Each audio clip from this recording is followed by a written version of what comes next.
अर्जुन की सुबह हमेशा की तरह ही शुरू हुई थी। बिस्तर पर बिखरे कपड़े, मेज पर अधूरा खाना और फोन पर आती हुई मिस्ड कॉल नोटिफिकेशंस, ये सब उसकी जिंदगी का हिस्सा बन चुके थे। उसके लिए वक्त बस एक ऐसी चीज थी जो हमेशा कम पड़ती थी। वह हमेशा आखिरी पल तक हर काम टालता रहता था। उसका दिमाग अक्सर सोचता, बस 5 मिनट और वह 5 मिनट कब 5 घंटे बन जाते उसे पता ही नहीं चलता था। उसकी जिंदगी की हर डेडलाइन एक टूटी हुई घड़ी जैसी थी जिसका कोई मतलब नहीं था। आज भी उसे कॉलेज में एक बहुत ज़रूरी असाइनमेंट जमा करना था। उसकी घड़ी 9 बजा रही थी जबकि कॉलेज का दरवाज़ा 9:30 बजे बंद हो जाता था। आखिरी पल में तैयार होकर वह अपनी पुरानी खस्ता हाल बाइक पर बैठा और निकल पड़ा। मगर किस्मत को कुछ और ही मंजूर था। कॉलेज के पास उसकी बाइक का टायर पंक्चर हो गया। परेशान होकर अर्जुन ने बाइक वहीं छोड़ दी और दौड़ते दौड़ते लाइब्रेरी में चला गया, जहां वह अक्सर शांति ढूंढता था। उसकी सांसें तेज चल रही थीं और उसके दिल की धड़कनों की आवाज़ उसके कानों में गूंज रही थी। लाइब्रेरी में उसने आधी खुली खिड़की के पास रखी एक पुरानी धूल भरी अलमारी में एक अजीब सी किताब देखी। किताब से हल्की सी रोशनी निकल रही थी। उसके कवर पर कोई नाम नहीं था, बस एक गोल निशान बना हुआ था, जैसे टूटी हुई घड़ी का चेहरा हो। जिज्ञासा ने उसके डर को पीछे कर दिया। उसने किताब हाथ में उठाई। किताब का वजन इतना ज्यादा था जैसे हजारों सालों की कहानियां उसमें कैद हों। जैसे ही उसने पहला पन्ना खोला, एक अजीब सी आवाज सुनाई दी, मानो हजारों घड़ियों की सुइयां एक साथ घूम रही हों। अगले ही पल एक तेज रोशनी उसकी आंखों पर पड़ी और उसे लगा मानो जमीन उसके पैरों के नीचे से गायब हो गई हो।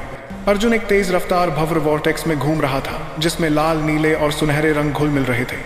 उसके कानों में अजीब अजीब आवाजें आने लगी, जैसे वक़्त खुद चीख रहा हो। जब यह सब रुका तो अर्जुन एक अजीब सी जगह पर था।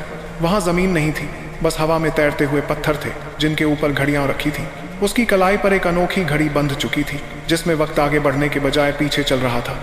अचानक एक तेज रोशनी उसके सामने आई और एक बूढ़ा आदमी उसके सामने खड़ा हो गया। उनके बाल और दाढ़ी घड़ियों की सुइयों जैसे चमक रहे थे। उनका नाम था गुरु काल। तुम्हें चुना गया है अर्जुन, उन्होंने गंभीर आवाज़ में कहा, क्योंकि तुम वक्त की सबसे कम कदर करते थे। तुमने अपने पलों को बर्बाद किया, इसलिए उनकी असली कीमत तुम सबसे बेहतर समझ सकते हो। अर्जुन घबरा गया। उसने पूछा, यह सब क्या है? मैं कहाँ हूँ? गुरु काल ने उत्तर दिया, तुम वक्त की दुनिया में हो। यहाँ हर पल की कीमत है, हर पल एक जिंदगी है। लेकिन अब इस दुनिया पर बड़ा खतरा आ गया है, काल धर्मा, जो वक्त को तोड़ना चाहता है। उसने समय चक्र को तोड़ दिया है। उन्होंने हवा में इशारा किया और अर्जुन ने देखा कि एक नदी उलटी बह रही थी और एक इंसान जवान होने के बजाय बूढ़ा हो रहा था। अब वक्त उल्टा चल रहा है। लोग अपनी जिंदगी आगे जीने के बजाय पीछे जा रहे हैं। अगर जल्दी ही समय चक्र को ठीक नहीं किया गया तो पूरी दुनिया खत्म हो जाएगी। क्यों मैं कॉम्स कर, लेकिन डरे हुए अर्जुन ने कहा, मैं यह सब कैसे कर सकता हूँ? मैं तो बस एक आम छात्र हूँ जो समय पर नहीं उठता। गुरु काल मुस्कुराए और बोले, और इसी वजह से तुम इस मिशन के लिए सही इंसान हो।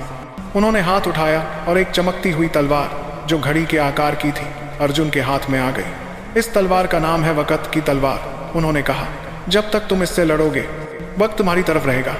अर्जुन ने तलवार पकड़ी तो उसे लगा जैसे उसके भीतर नई शक्ति आ गई हो, लेकिन उसके दिल में डर और उत्साह दोनों थे।